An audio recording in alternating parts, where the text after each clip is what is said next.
part 2 of Gold Rush. We're going to focus today on the second half of this, the high part, and then we're going to come back and do a variation of the low part. We're going to focus on Tony Rice's version of the high part first, to the best of my knowledge, and I've got this down right. And then we're going to kind of give you an idea of how I changed it up, because I couldn't really get my fingers to do what I wanted to do fast. I could do it slow, but I couldn't do it fast. So we're going to work on that, still using the Tascam PR10 for sound and everything, hoping it's going to sound alright. But anyway, let's get right on into it. After you do this part at the end here, while that G string is ringing open, you're going to come down here to the 11th fret, and we're in the key of A. We'll go ahead and zoom in here. I'm going to try zooming in times 2, so I have to zoom it in once, tap it back out, and then tap it forward again. So maybe that'll be good. Hopefully you can see everything. Think of this D shape that I've introduced in one of my videos. Move it up to where your ring finger's on the 11th fret. Okay? So your ring finger's on the 11th fret, your first finger's on the G string of the 9th fret, and your middle finger's on the B string of the 10th fret. And that's where we're going to start our solo.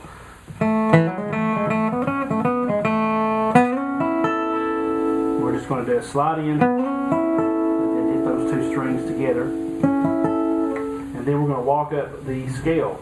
The notes we're using here is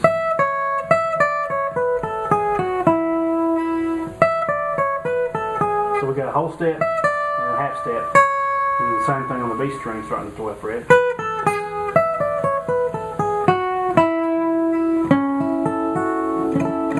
Okay, so we're gonna walk it up. So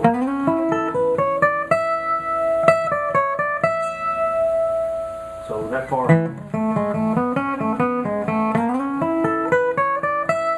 And when you're sliding up, I generally try to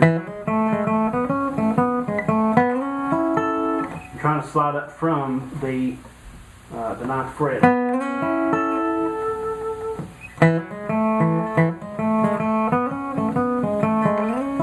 Or you can slide back from here, or the 5th fret, 7th fret, excuse me, or the 9th fret. Now I'm saying these fret numbers now since we're on the higher end, and it won't confuse you. Even though we got a capo on, I'm saying these fret numbers as the actual fret numbers, not from, okay, the capo is the 1st fret, 2nd fret, 3rd fret. No, I'm actually calling it the 3rd fret, the 5th fret, the 7th fret, and on and on. So not to confuse you guys. So here's what we got so far.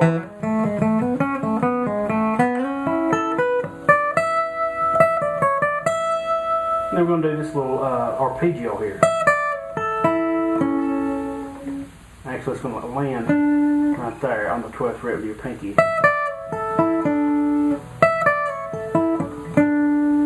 It's a G with a suspended, it's a D shape, it's suspended. So it's going to be down, up stroke, hammer off to the 9th fret, and then 2 more up strokes, and then I'm going to do a downstroke on that last note.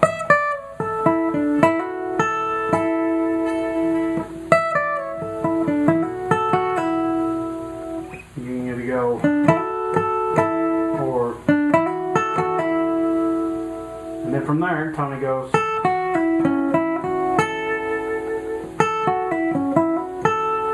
I'm going to usually pull off some hammer-ons there, so because when you're going fast, you kind of need those. So it's a downstroke, 2 upstrokes, or downstroke, down, down, up, down, down, up, down, up, down.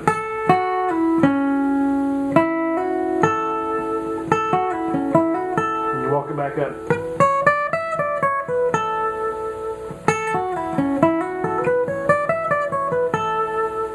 So far we have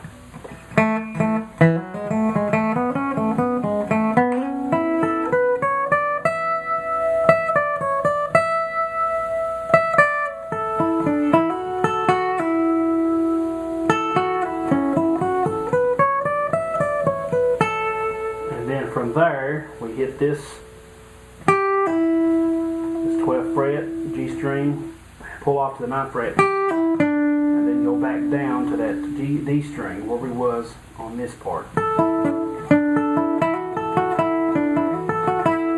So it's the D string there, so it's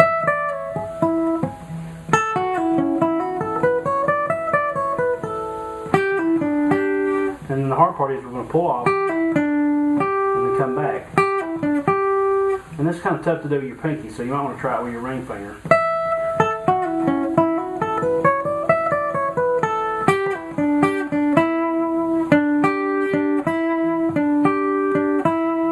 One of the things called backtracking that you might have seen in the backtracking lesson, the backtracking video. And then after we do that, we're going to hit the 10th fret of the D string, slide it up to the 11th fret, play it open, and then play the 10th fret of the A string, and then open D, open G. And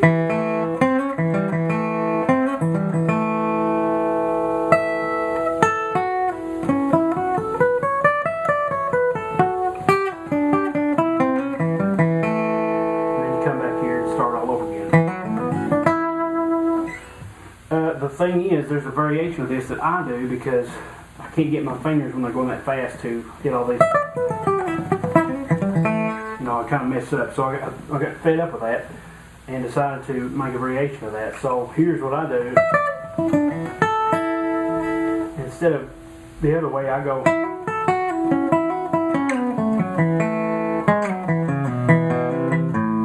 Something like that. Let's see.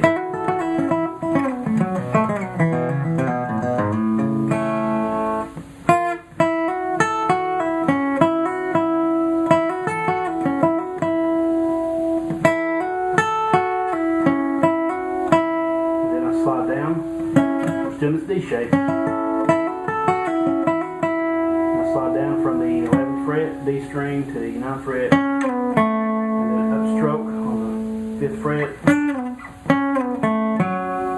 and then the 7th fret of the A string, open D, open G.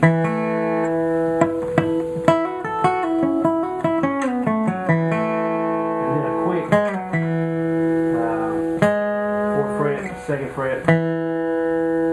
Now I'm back to thinking of the capo. Okay, so from the capo, 4th fret, 2nd fret, open.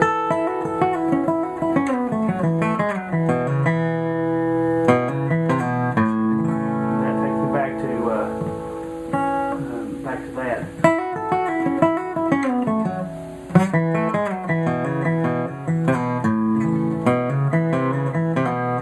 So pull off from the 1st fret. From the 1st fret to the G there.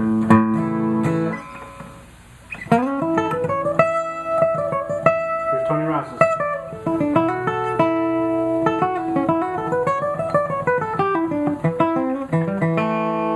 Here's mine.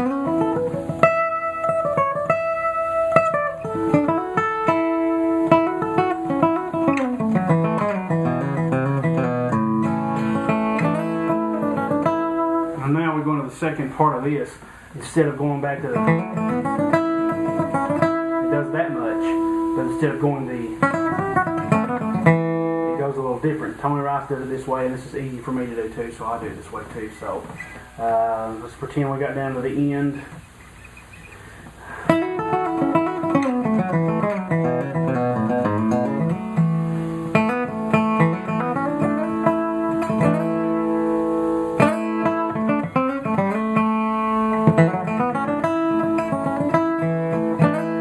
So that bunch is the same, and then you hit 2 or 3 notes, slide it up, 1st fret, 2nd fret, then go to the capo again here.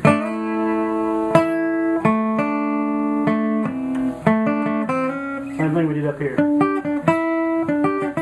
Now we're doing it here on the 5th fret.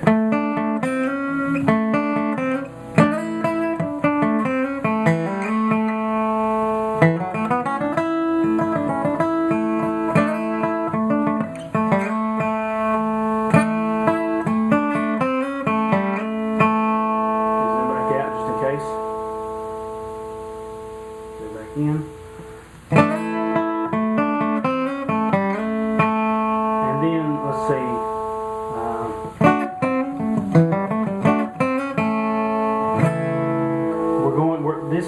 working from box 1 of major minor pentatonic.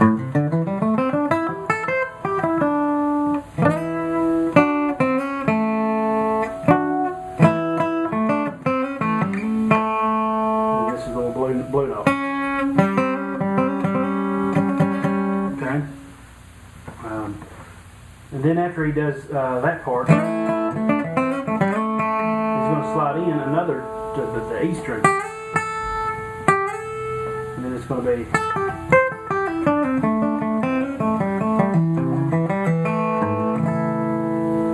and so think of the pentatonic scale here. 3rd fret, 6th fret, 3rd fret. So get that much down, and then he goes that extra note up and walks back down to this first tone.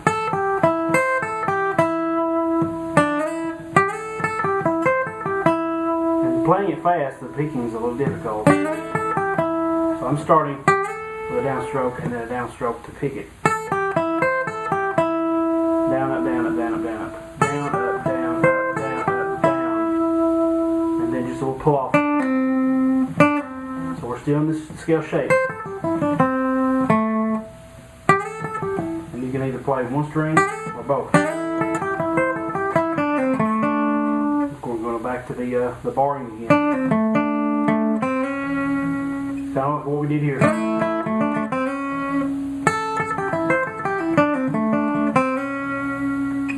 So after that,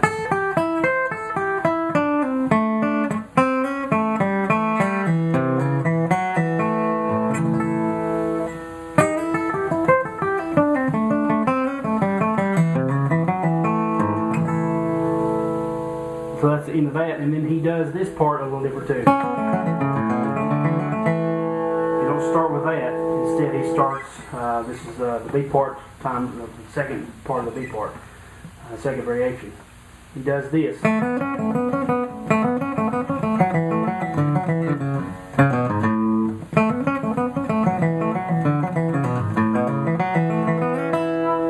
the walking up part is the same as the last video. That's the same, but the descending part is different.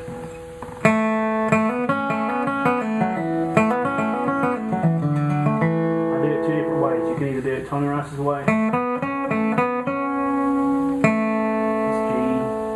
G string open, 2nd, 4.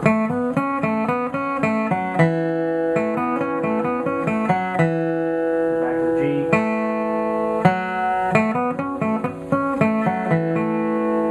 Let's see.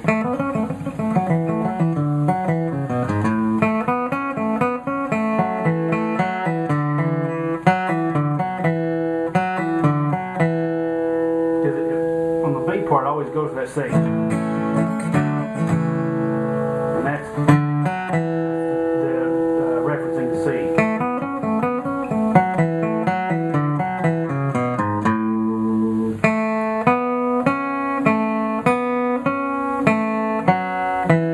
Upper G, pull off.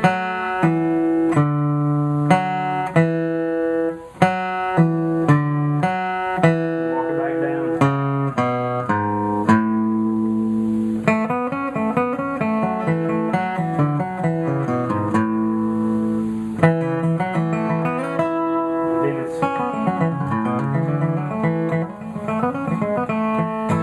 Let's try that.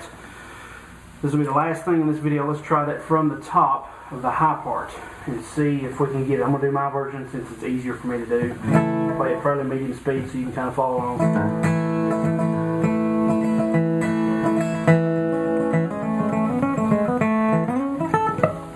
Try it again.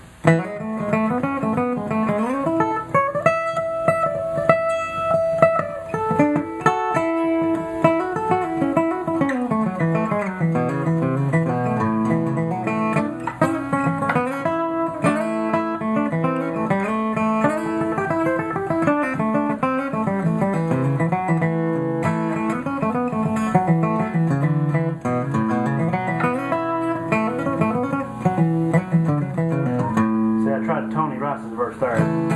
His version there just throws me up because if there's too many variations. But what I meant to do was do my variation, which is, instead of going to this beat, I go to the open beat. It's kind of like a Sally Gooden.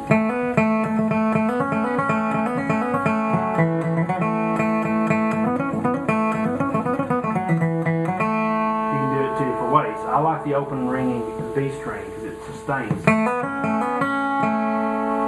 So the way I do that is,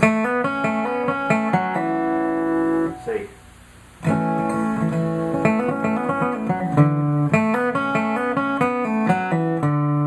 That's where I go from there.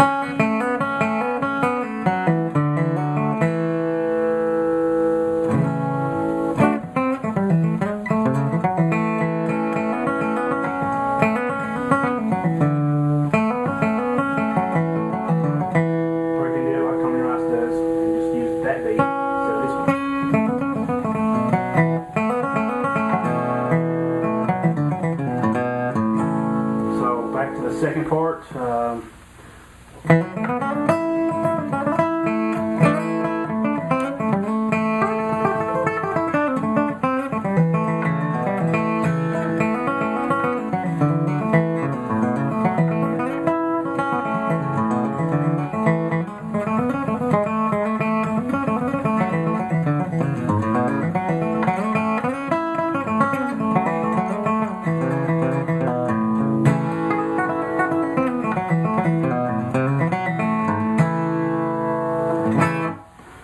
that is Gold Rush for you guys. I hope you enjoyed it. I hope it wasn't too complicated. You got a high part, you got a main part, and you got a secondary main part. Okay, and that is one important thing. If I was to leave you with anything, is not only learn fiddle tunes, because you get a lot of cool little licks like that, and it teaches your hands to do those position shifts. You hear about position shifts a lot up here on the fretboard.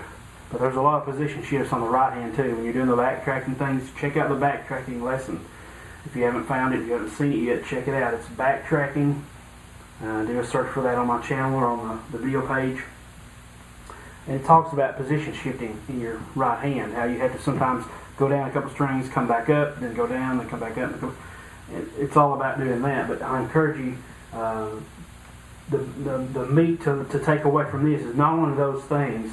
But the fact is that if something doesn't work and you can't get it to work exactly the way that your favorite artist does it, just do it your own way. Make it your own, because that's what's important, is being able to make your own music. You don't want to be a copycat or a copy facsimile of somebody else. You want to create your own music. So take what sounds the best of what they do and make it your own. Put a little bit of yourself into your music. And that's what I would encourage you guys to do. Always put a little bit of yourself into your music and into other people's music. Make it your own, even if it's a standard, even if it's a cover song. Do something that defines you as the artist. So that's it for this lesson. Hopefully I'll do some more fiddle tunes coming up, and we will see you down the road. And thank you guys for watching. Thank you guys for subscribing.